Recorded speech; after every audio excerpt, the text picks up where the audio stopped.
Follow up. That's the topic for today. Today I want to come to you and talk about follow-up. We've all heard the fortunes in the follow-up. Well, what does that mean and how important is the follow-up? Well, if we're all honest, someone had to contact us about Plexus, and they probably had to follow up with us to make sure that we got our products ordered or we signed up and we did it correctly and we had our questions answered. So let's talk about follow-up. First of all, I want to talk to you about statistics for follow-up. Did you know that 48% of the people contact people one time and never follow up? 48% of the people never follow up after the first contact. 25% of the people will make a second contact. 25%. 12% of the people make a third contact and then they stop. They never do any more than that. Now let's flip that around and let me talk to you a little bit about the response you get on the first contact. Statistics say that 2% of the people, that means 2 out of 100, actually purchase or join after the first contact. Only 2 out of 100. And I can tell you that's probably about right from the experience that I've had with my contacts. Actually, 3% of sales are made after the second contact. So 3 out of 100 are made after the second contact. 5% of sales are made after the third contact. 5%, 5 out of 100, third contact. Now, a minute ago, I told you that only 12% of the people actually make 3 contacts. But after 3 contacts and someone doesn't buy, they're done. Get this. 5% of the people after the third. Now, 10% of sales are made after the fourth contact. So it's going up. But this is what you want to hear. 80% of sales are made from the 5th to the 12th contact. 80% of the sales are made from the 5th to the 12th contact. So, do you have a list? Do you have a list of people? I do. And on your list of people, are you contacting them? If they say no the first time, are you marking them off your list? I hope not. Unless they gave you just an adamant no of, I will never do it. And you know, it's one of those things you have to respect. They're not marked off my list. They are not marked off my list. They're just set up for another contact, for a follow-up. So after I've contacted someone the first time, the second contact a few days later might be something like this. Hey, Susie, I was just wanting to check with you and see if you had a chance to look at the information that I had sent you about Plexus. I know it has helped my family and health so much, and I know that it would be great for your health goals. So, do you have any questions for me on that information? Second contact. So then we'll just give Susie a chance to respond. Maybe she will and maybe she won't. But, you know, if she doesn't, guess what? She'll get a third contact. Now, I don't want to be a nag, and I don't want people to think, oh my gosh, you know, here she comes again. But, you know, I'm passionate about this, and I know it can help people. And so that's the angle that I come from. Now, a third contact might be something like this, is maybe a blanket follow-up. If I'm contacting all of the people that I've ever talked to about Plexus and just wanting to touch base with them and see if they have any questions that I could answer about the product or the opportunity. Pretty easy, and that's short and simple. So that is a way that you might want to follow up. You might want to say, I've reached out to you about Plexus before. I really think it's something that you would be interested in. If you're not, you may know somebody who is, but I would love to answer any questions and set up a time where we could sit down and talk about it. If you have a time available this week, that would just be great. Let me know. So that's another way to follow up. Another way that I follow up would be with testimonies. So if they had an issue, and I knew that they did, if I knew that they dealt with psoriasis, then I might say, I was thinking about you whenever I read this testimony. I know that you deal with psoriasis, and this is a testimony where it has helped someone, where Plexus has helped someone.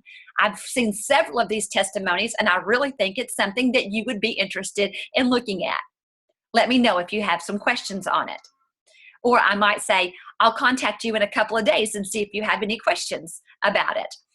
So that's pretty easy. So if you know someone has an issue, a testimony on the issue is always great. If you know they're interested in the business, then you might want to send a business testimony. If they're a school teacher, maybe you want to send a financial testimony of a school teacher who no longer teaches school. You could sure send mine. Another thing that you might want to do is send a diamond documentary. If they had something in common with a diamond ambassador and it was mentioned in the documentary, like if they had a lot of children, Brenda Martin's a diamond and she has 11 children. And so I might want to send Brenda's testimony to them. Is if one of the diamond ambassadors had a health issue that was mentioned, then I would want to send that one to the person with the same health issue. So you see, that's the kind of follow-up we want to do. Real friendly, informative, not nagging people, but just getting in contact with people. Best way to contact is right there. And so don't leave that out. Setting up a time to have a coffee date, to get with people. Is there a time when we could do that? If someone has shown interest in Plexus, if they've liked your posts and that sort of thing, great follow-ups, to that. I know you've shown interest in Plexus. Maybe they sent you a message at one time. Something else I like to do is this. And some of you watching may have, I may have used this approach with you, is maybe they've shown interest of some kind, or I've contacted them before, but I might decide to contact them and say, I have a sample pack that I would love to send you. I think you would love the product, and I think all you need is to try it, just to see how it tastes and see how it makes you feel.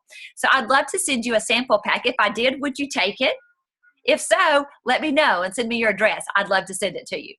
So sometimes I send a sample pack, or sometimes I might just send one little stick pack of Plexus, or maybe it's a health person and I think the P96 is a great thing to send to them. But I might send out a sample. So that's another way that I contact people, and people will become customers and ambassadors from doing that. But when I ask them, I ask them, if I send it to you, would you take it? And so, we go from there, and sometimes that just creates a dialogue. Remember that our products have a 60-day money-back guarantee.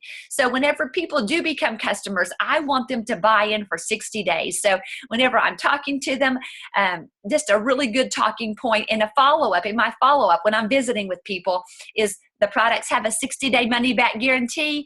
I really think you'd love them. So why don't you just buy into it for 60 days and see if it does what I think it's going to do for you. So that's another tactic for follow-up, is the 60-day money-back guarantee. Something else you might want to do is to offer a special. Maybe you offer a special of some kind, where you throw in a protein packet if they order, or something like that. And so you could always do incentives of your own. There are referral programs and different things that you could do. But let me tell you, if the company offers an incentive, whether it be $5 off, free shipping, whatever the company's incentive is, then use that incentive. That is a reason to follow up with people. So use company incentives to follow up with people. People get excited about a deal. I know that I actually joined the company because they were having an incentive, maybe $10 off on the welcome pack, or I can't remember exactly what it was, but it was something like that. And so I had urgency in ordering because I like a good deal. I always like to save $1. Now, remember this, just a side note here, customers. We're looking for customers, and we're looking for ambassadors. And so customers come and customers go. So remember, when customers quit, if they quit, they may come back. There's all kinds of reasons that they quit. Follow up with them, see what the reason is, because maybe it's a financial reason. Maybe for some reason they didn't take their products and they had to overstock. Just keep in contact with your customers. Follow up is huge. Follow up with your customers so that they know that there is an opportunity to get their products wholesale, and if they wanted to offer it to some friends and family, they could get their products paid for. So follow-up is always a good thing. Customers turn into ambassadors sometimes. So always follow up when you have a customer. Let me make sure I covered everything. You know, it's not always fun to follow up, and it's not always the easiest thing to do. But I can tell you, follow up is important. If I could stress anything to you, follow up. The fortune is in the follow up. Who will you follow up with today?